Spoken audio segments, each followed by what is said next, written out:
Today, I really want to step into gratitude. I want to step into the idea that everything is absolutely possible and the potentiality is unlimited.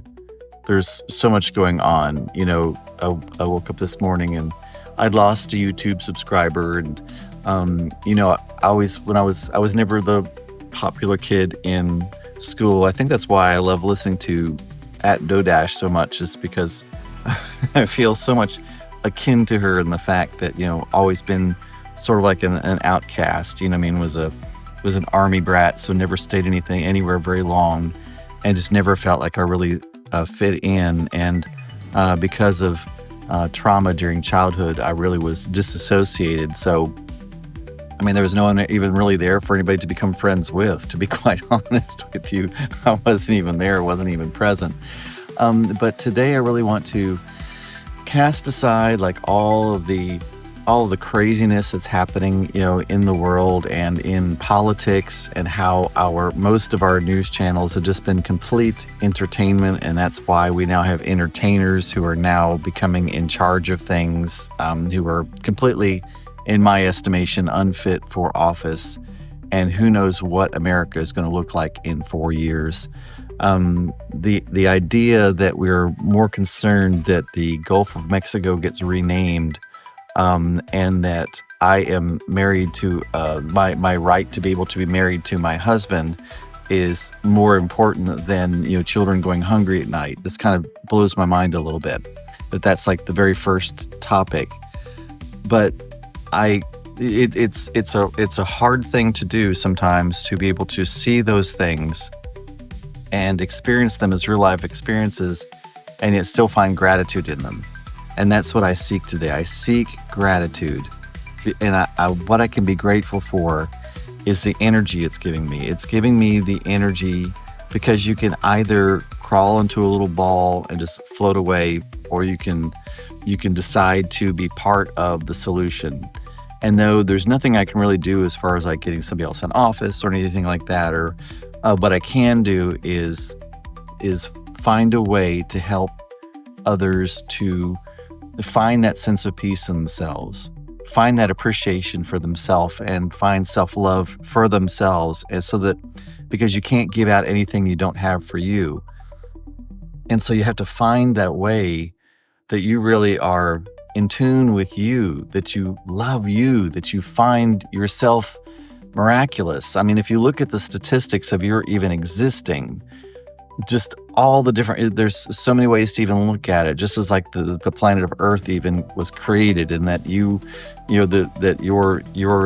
seed, your seed and the egg came together, and that you were born.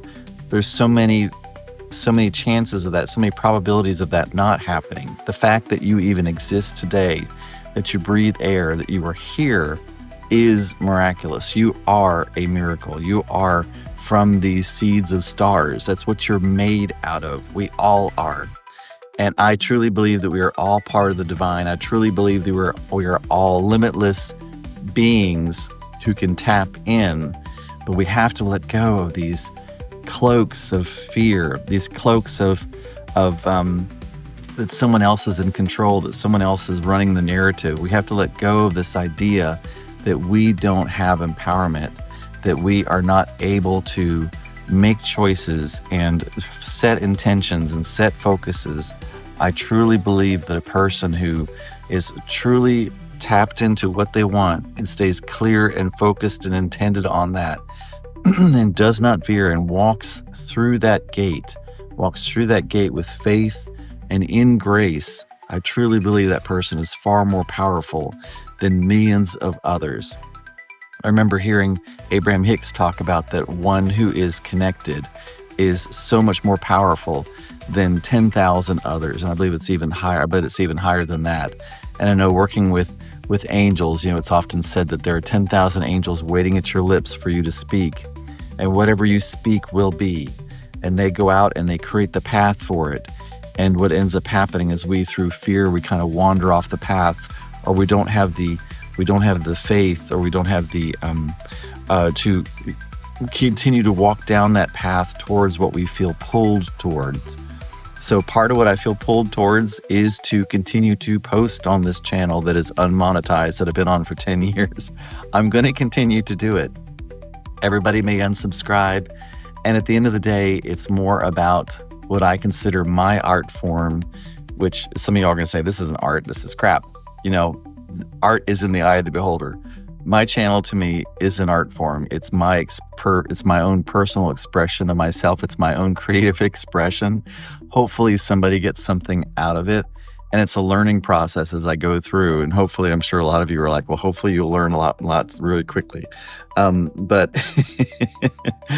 I want, and hopefully my stumbling around and my clumsiness and my terrible video and my not getting to the point, hopefully that can give you encouragement that if I can be on here doing this, and if you have something to say, and if you feel like your story or your wisdom merits, which, and I know it does. See, that's the thing of it. I know each one of us has, something I don't know, and I would love to know that. All of our stories merit it. There's so much junk now that's on social media, especially Facebook. I mean, I get onto Facebook to see what my friends are doing sometimes, but stay completely off it. It's just become such a terrible thing to me. And TikTok, I know a lot of people love it, but the problem is it's creating this sense of where we can only handle a very small attention span of information. And there's just no way that it's not like a sitcom back in the 80s where you can get all of the information for an entire family dynamic in half an hour. Now we squish that down to, less than a minute. And that's just not possible for us to get the full dynamics of it, because we walk into things with a story and we filter everything we see through a story, and then we fill in the gaps with our story.